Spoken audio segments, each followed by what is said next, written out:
Doctor علامہ محمد اقبال رحمۃ اللہ علیہ اور عشق رسول صلی اللہ علیہ وسلم۔ ڈاکٹر علامہ محمد اقبال رحمۃ اللہ علیہ اپنی شاعری میں نبی آخر الزمان صلی اللہ علیہ وسلم کو متعدد اسماء گرامی سے پکارتے ہیں اور ان سے اپنی قلبی محبت و معانست کا اظہار کرتے ہیں۔ ان اسماء مبارکہ میں دانائے سبل، ختم الرسل، مولا کل،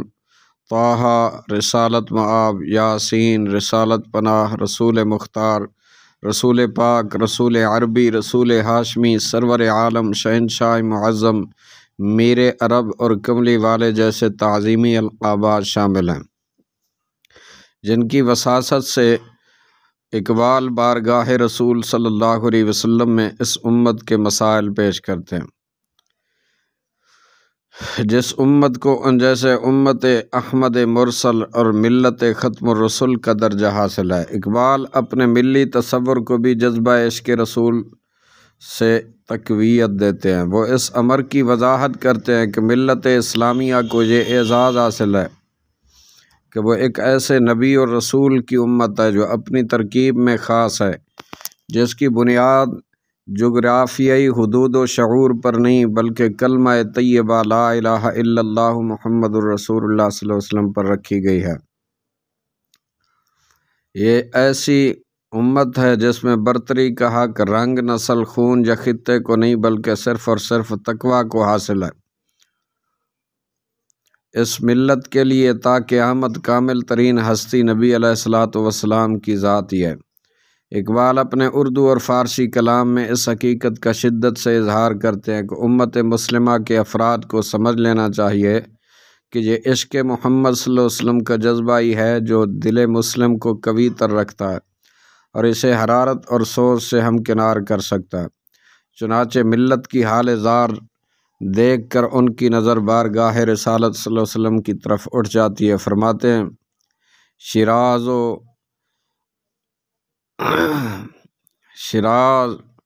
شیرازہ امت مرحوم کا ہوا ابتر، اب تو ہی بتا تیرا مسلمان کدھر جائے، وہ لذت آشوب نہیں بحر عرب میں، پوشیدہ جو ہے مجھ میں وہ طوفان کدھر جائے، ہر چند ہے بے قافلہ در اصل وزاد، اس کوہ بیاباں سے ہدی خان کدھر جائے، اس راز کو اب فاش کر اے روح محمد، آیات النبی کا نگہبان کدھر جائے۔ اقبال اپنے کلام میں جا بجا درد مندی کے ساتھ ملت اسلامیہ کو اس نقطۂ ارجمند کی جانب بھی متوجہ کرتے ہیں کہ عالم اسلام کی بقا اتباع رسول ہی میں مضمر ہے، نہیں وجود حدود و ثغور سے اس کا، محمد عربی سے ہے عالم عربی۔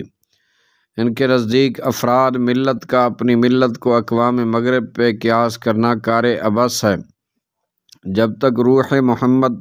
مسلمان کے بدن میں ہے وہ خدائے مطلق کے سوا کسی کا خوف دل میں محسوس نہیں کرتا،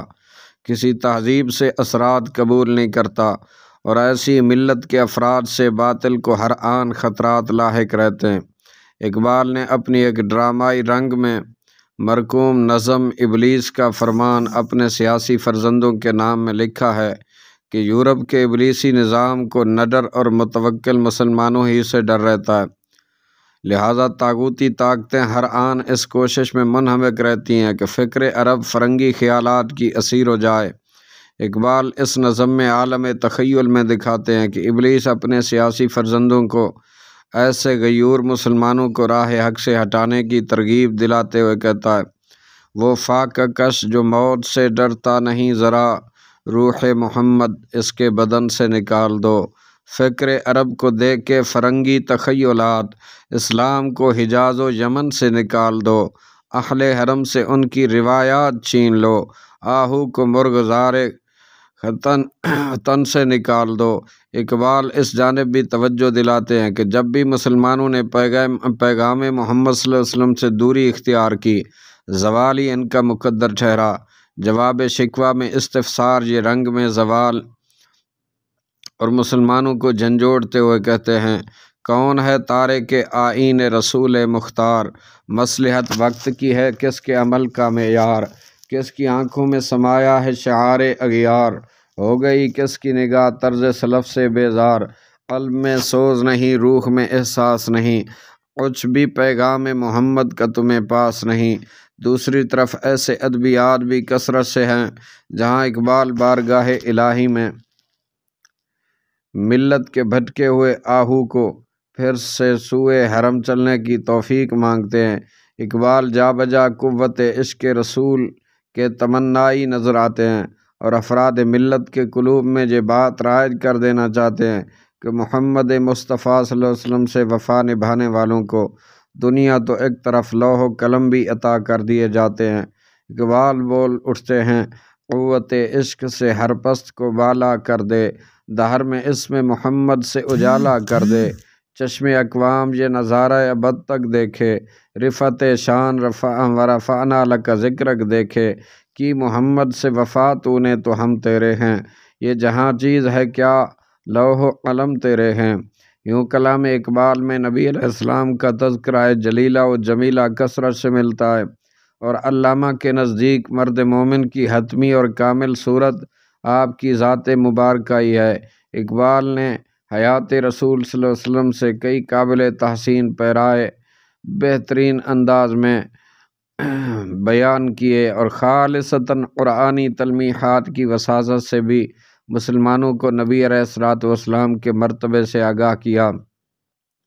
اس سلسلے میں واقعہ معراج کی پیشکش کو وہ خاص اہمیت دیتے ہیں اور اس واقعے کو انسانی قوتوں کی بیداری، جرت و ہمت اور استقامت کے استعاروں کے طور پر پیش کرتے ہیں۔ 27ویں رجب کی مبارک رات میں خدائے سمیع و بصیر نے نبی علیہ السلام کو اپنی نشانیاں دکھانے کے لیے رات ہی رات میں مسجد حرام سے مسجد اقصیٰ کی سیر کرائی۔ اس موقع پر آپ نے آیات و تجلیات الہی کا مشاہدہ فرمایا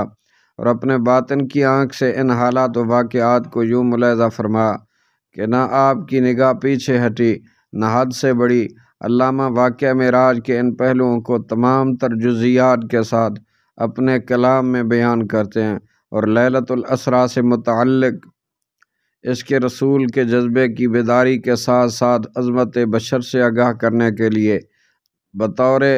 علامت بھی اقبال تلمیحات استعمال کرتے ہیں۔ خاص طور پر وہ عصر حاضر سے ان تلمیحوں اور علامتوں کو منسلک کرتے ہوئے اصلاح احوال کا فریضہ انجام دیتے ہیں۔ علامہ اس سلسلے میں تنبیہی اور دعائیہ دونوں طرح کے